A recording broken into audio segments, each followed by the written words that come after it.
Assalamualaikum warahmatullahi wabarakatuh. Perkenalkan, kami dari kelompok 8 akan mempresentasikan tentang materi kepailitan untuk memenuhi tugas dari Ibu Pitaloka selaku dosen yang mengajar aspek hukum dalam bisnis. Oke, saya di sini sebagai moderator sekaligus pemateri, dan juga ada teman saya Aprilin Lisna sebagai pemateri. Kita langsung saja ke materinya. Oke, kita ke pengertian.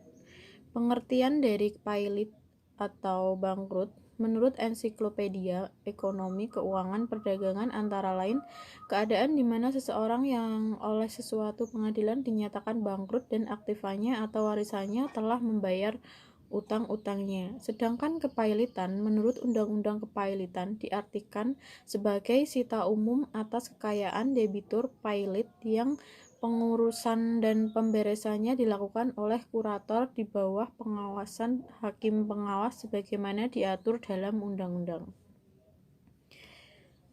Kedua, konsep dasar kepailitan pasal 1131 dan 1132 KUH Perdata yang menyatakan bahwa semua harta kekayaan atau aset debitur menjadi anggunan bagi pelaksanaan kewajiban debitur atas segala perikatan yang dibuat oleh debitur. Pasal 1131.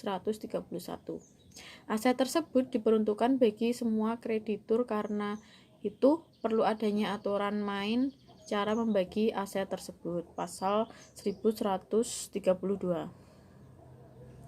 Ketiga, sejarah kepailitan.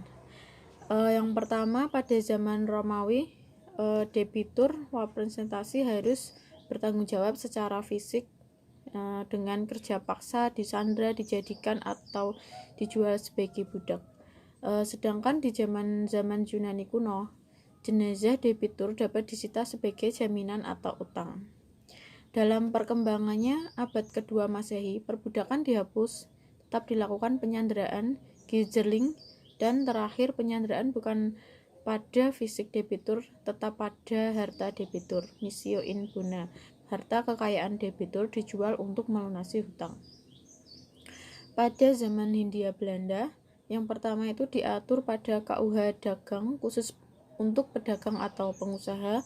Yang kedua, Reclaimment of the Rights Wordering (RV) untuk yang bukan pedagang atau pengusaha. Yang ketiga, Faillissement Verordening mulai berlaku tanggal 1 November sampai 1905. Dengan berlakunya Faillissement Verordening ini, ketentuan A dan B tersebut atas dicabut. Yang keempat, Perpu nomor 1 tahun 1998 yang menjadi Undang-Undang nomor 4 tahun 1998. Yang kelima, Undang-Undang nomor 37 tahun 2004 tentang kepailitan dan PKPU mulai berlaku tanggal 18 Oktober 2004. Kita lanjut ke slide 5. Yaitu sumber hukum kepailitan. Ada 4, yaitu KUH Perdata, Undang-Undang nomor 37 tahun 2004 tentang kepailitan dan PKPU. Ketiga, KUH Pidana. Keempat, Undang-Undang nomor 40 tahun 2007 tentang PT atau perseroan terbatas. Yang kelima, ada asas-asas kepailitan. Ada 4, yaitu keseimbangan, kelangsungan usaha, keadilan, dan integrasi. Keenam, ada tujuan kepailitan, yaitu yang pertama, pembagian yang sama harta debitur kepada kreditur.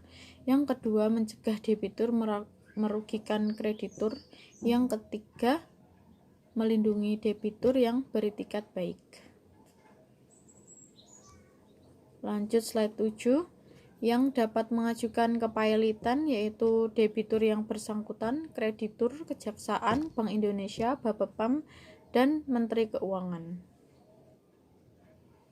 Kemudian yang dapat dimohonkan pailit yaitu manusia dan badan usaha, firma dan CV, badan hukum, PT, yayasan, koperasi, Kemudian harta warisan, pasal 207 sampai 211 Undang-Undang Kepailitan dan PKPU tahun 2004. Syarat kepailitan yaitu 1. Debitur mempunyai 2 atau lebih kreditur. Yang kedua, tidak membayar lunas sedikitnya 1 hutang yang jatuh tempo dan dapat ditagih. Oke, kemudian materi akan dilanjutkan oleh April Lisna. Terima kasih. Syarat kepailitan. 1. Debitur mempunyai 2 atau lebih kreditur. 2. Tidak membayar lunas sedikitnya 1 hutang yang jatuh tempo dan dapat ditagih. Akibat hukum kepailitan. 1. Terdapat harta debitur dikenakan sita umum. 2. Terhadap debitur yang bersangkutan dilarang mengurus hartanya. 3. Terhadap eksekusi harta harus dihentikan, kecuali untuk kreditur separatis. 4. Terhadap perjanjian timbal balik, kreditur berhak meminta kepastian. 5. Terhadap kewenangan bertindak debitur, berlaku rezim Exio Paulina. 6. Terhadap barang jaminan, eksekusi bagi kreditur separatis atau penanggungan paling lama 90 hari. Pengawasan harta pailit hanya dilakukan oleh 1. Hakim pengawas, 2. Kurator atau swasta, 3. Balai harta peninggalan atau instansi yang berada di bawah Kemkumham RI Kurator pemerintah. Berakhirnya kepailitan. 1. Terjadinya perdamaian. 2. Insolvensi dilanjutkan likuidasi atau pemberesan. 3. Rehabilitasi. Upaya hukum kepailitan. 1. Kasasi ke Mahkamah Agung. 2. Peninjauan kembali atau ada bukti baru yang signifikan. Reformasi di bidang kepailitan. 1. Reformasi substansial. 2. Reformasi institusional. 3. Renovasi personal. 4. Renovasi kultural. Penundaan kewajiban pembayaran utang PKPU diatur pada SL 222 sampai 294 Undang-Undang Kepailitan dan PKPU 2004. Yang berhak memohon debitur kreditur BI Bapepam Menku. Syarat pengajuan PKPU, debitur tidak mampu atau tidak merasa tidak akan mampu membayar utang-utangnya yang sudah jatuh tempo dan dapat ditagih. Kreditur memperkirakan debitur tidak dapat atau melanjutkan membayar utang-utangnya. 4. Pengadilan niaga segera mengabulkan permohonan dengan menetapkan penundaan sementara dan menunjuk hakim pengawas dan pengurus selama 3 hari apabila permohonan debitur dan 20 hari apabila permohonannya kreditur. 5. Pengadilan niaga memanggil debitur dan kreditur guna memutuskan apakah permohonan PKPU yang tetap akan dikabulkan. 6.